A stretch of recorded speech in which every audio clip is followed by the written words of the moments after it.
Family members don't always have to be related to you, right? That's correct, according to many people, including Emma Stone, who instead prefer to put dear friends into that heralded category. I think friendship is pretty much everything, Stone told fellow actress and friend Jennifer Lawrence in an interview for Elle. She said that since turning 30 she had an epiphany regarding friends. You pick your family. You realize that your friendships, the people who go with you into these next phases of your life, you're choosing your family. Chosen family is a concept that's not new, particularly when it comes to many LGBT people, who, often out of necessity, choose sibling and parent figures and create solid family units for unconditional love and support.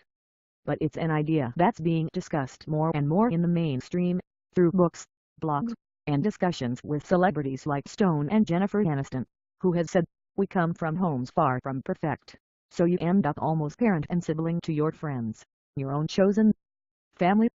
Though the term was very likely used earlier, it is sometimes credited to anthropologist Kath Weston, whose classic 1991 book, Families We Choose, Lesbians, Gays, Kinship, draws on interviews to discuss the ways in which gay men and lesbians construct family units after being rejected by their biological families.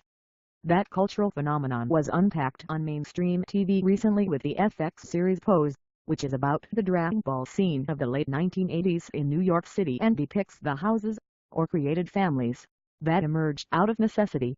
Pretty much everyone on the show doesn't have a family because they were rejected, the circumstances are dire, noted Jen Wortham on We Choose Our Own Families, the recent episode of the New York Times podcast Still Processing.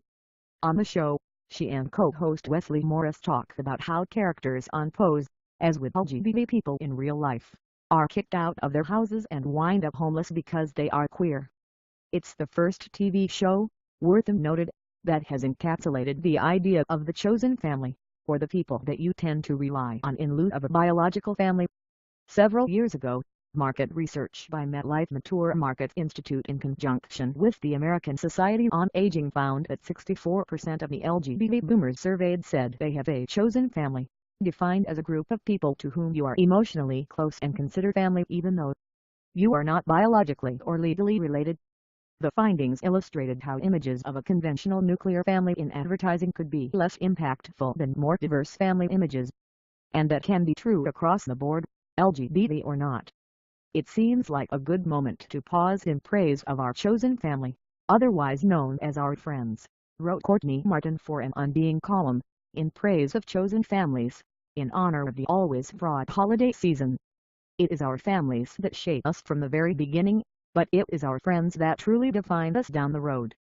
They are the ones we get to invite into our lives. Deborah Tannen, professor of linguistics at Georgetown University and author of the book You're the Only One I Can't Tell, Inside the Language of Women's Friendships, sees the discussion of friends as family in terms of evocative language. The metaphor like family falls in with other ways that family has become popular as a way to talk about close relationships, she tells Yahoo Lifestyle. For example, working families is a metaphor. Families don't work, parents or heads of households do. But working family substitutes the evocative word family for working people, to capture that the effect is on the entire family. Similar, Tannen says, is the rise in the use of the metaphor family for the idea that my friends are the family I choose. She added, when I wrote my book on sisters, a woman I quoted said, my friends are the sisters I was meant to have. The metaphor of brothers and sisters for same-sex friends goes way back. It's even seen in works by Shakespeare, where the friendship between the protagonist and companion/servant often drives the plot.